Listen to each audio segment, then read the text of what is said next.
৩১ দফা প্রচারে সিরাজগঞ্জ ৩ আসনে মনোনয়ন প্রত্যাশী ভিপি আইনুল হকের নেতৃত্বে এক বিশাল মোটরসাইকেল শোভাযাত্রা অনুষ্ঠিত হয়েছে।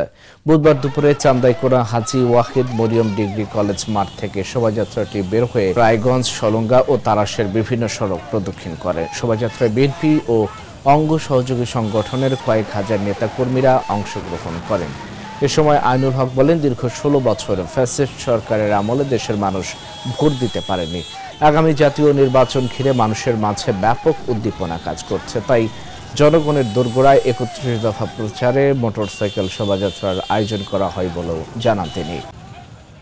আপনারা জানেন, আমাদের শ্রদ্ধেয় নেতা জনাব তারেক রহমান সাহেব ৩১ দফা রাষ্ট্র মেরামতের জন্য যে হ্যান্ডবিল বিলি করতে বলেছেন, জনগণকে উদ্বুদ্ধ করতে বলে কেন আমরা এই ৩১ দফা জনগণের মাধ্যমে বলছি সেকে বোঝাবো এবং তারেক রহমানের আদর্শ উদ্দেশ্য এবং তারা কী চাচ্ছেন ভবিষ্যতে, উনি দেশে আসার পরে দল যখন ক্ষমতায় যাবে দেশটা কীভাবে সাজাবেন সেই কথাগুলি জনগণের মাঝে বিলি করে রাজপথে আমরা নেমেছি।